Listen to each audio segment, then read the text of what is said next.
Voilà, mesdames et messieurs, bonsoir et merci de m'avoir retrouvé dans mes vidéos à nouveau. Ça faisait très longtemps que je n'avais pas fait de vidéo parce qu'il y avait d'autres préoccupations, il y avait d'autres responsabilités, tout ça. Donc, et je viens tout de suite de boucler une tournée africaine qui m'avait amené un peu au Sénégal où j'ai été voir l'ancien président de la République, son Excellence, Monsieur Amadou Toumani Touré, que je profite d'ailleurs de l'occasion pour saluer infiniment et saisir de cette opportunité pour lui exprimer ma toute profonde gratitude. Parce que l'accueil en réalité fut chaleureux. Et je profite également de l'occasion pour saluer toute sa famille, ses enfants, tous ses proches là-bas à Dakar. Et j'espère qu'il va très bientôt rentrer à Bamako. C'est notre souhait. Et franchement, on va continuer la lutte. On va toujours continuer de se battre pour que ce grand homme puisse enfin se retrouver chez lui à Bamako. Donc après cela, j'avais décidé de faire un petit compte rendu. J'aurais souhaité le faire sur le plateau de Démocratie Kenya, qui est le plateau de tout le monde, mais qui est un peu en panne en ce moment parce que son animateur que j'ai laissé après moi, Youssouf Mangara, n'est plus présent parmi nous. Donc c'est vraiment, je tiens d'abord à le remercier et pour tout ce qu'il a eu à faire pour Démocratie Kenya. Mais avant de partir, il aurait dû vraiment me prévenir pour que je puisse prendre toutes mes responsabilités ou bien toutes mes précautions pour reprendre le relais ou bien inviter quelqu'un d'autre à venir sur le plateau. Donc voilà, comme je l'ai dit tantôt, il fallait vraiment que je fasse un compte rendu. J'aurais souhaité le faire sur la radio et ensuite le poster sur Facebook, mais malheureusement, cela n'a pas été le cas. C'est pourquoi je profite de cette occasion pour faire ça dans cette vidéo. Donc, dans un premier temps, comme je l'ai si bien dit, je suis allé voir ATT. Quand j'ai vu ATT, j'ai également vu son épouse, l'ex-première dame, Madame Touré Lobo Traoré, que je profite également de l'occasion pour saluer infiniment dans cette vidéo. Euh, En réalité, j'ai eu d'abord un échange vraiment très chaleureux avec ATT. Un personnage rare, je dirais, parce que moi, je n'ai jamais connu ATT, hein, contrairement à ce que beaucoup de gens croient.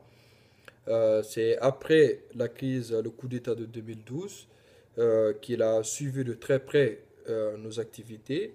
Et c'est ce qui lui a poussé d'ailleurs à m'appeler pour m'encourager dans mon combat et me remercier surtout. Donc franchement, Bonya Ben, comme on le dit en Bambara, Bonya Ben, Bonya Maseki Ben. Il a été très reconnaissant. Il m'a appelé pour me féliciter et pour me remercier.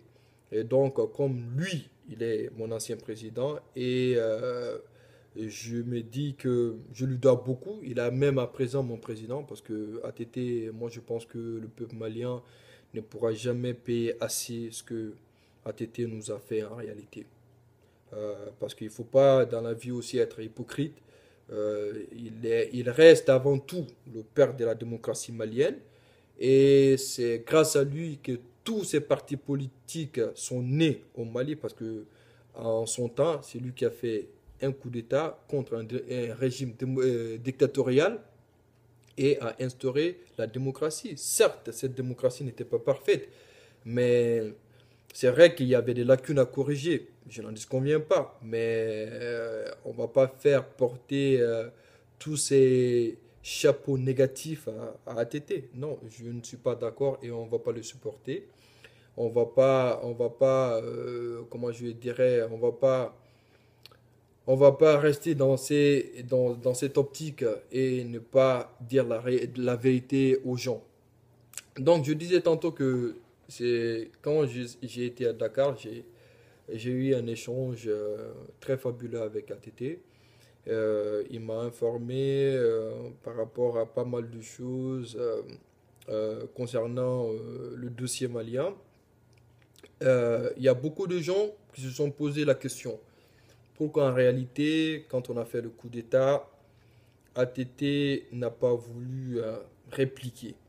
ATT n'a pas voulu se défendre. Et pourquoi il a juste choisi d'aller en exil à Dakar, étant donné qu'on avait vraiment besoin de lui et que ce coup d'État en réalité ne devrait pas avoir lieu. ATT m'a fait savoir très sincèrement. Il était d'une très grande honnêteté quand il me disait ceci. Il m'a regardé tout droit dans les yeux quand je lui ai posé cette question. J'ai dit, tonton, mais pourquoi vous avez accepté, ou bien pourquoi vous n'avez pas riposté quand on a essayé de vous faire un coup d'État? Il me dit ceci, Cheikh, tu sais, il y a beaucoup de gens au Mali qui voudraient que j'agisse comme un Malien lambda. Mais moi, en réalité, avant le coup d'État, je réfléchissais comme un président. Un. Deux. En 3 petits jours, on a observé l'évolution de la situation, de cette situation calamiteuse, cette situation désastreuse, cette triste situation. Et en 3 petits jours, j'ai vu Gao tomber, Kidal tomber et Tombouctou qui était déjà tombé. Je n'avais qu'un mois et quelques, ou sinon 2 mois de la fin de mon mandat et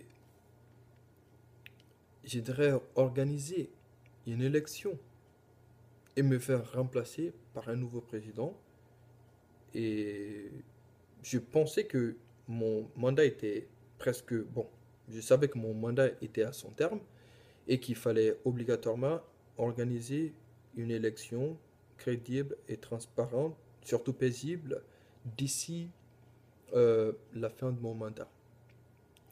Et donc, euh, on était dans ce processus quand ils sont venus faire ce coup d'État. Bon, euh, il y a beaucoup de gens qui voulaient que je riposte, mais en réalité, je peux pas, je peux pas tuer la population malienne pour des futilités à cause du pouvoir. Je suis presque à la fin de mon mandat et ces jeunes gens de Kati qui ont voulu faire le coup d'État ne jouissaient pas de toutes leurs facultés morales et intellectuelles et j'allais me jeter dans le même jeu qu'eux et on allait tuer des civils, il y allait avoir beaucoup plus de morts du côté civil que de militaires. Et après, on allait me faire porter tous ces chapeaux.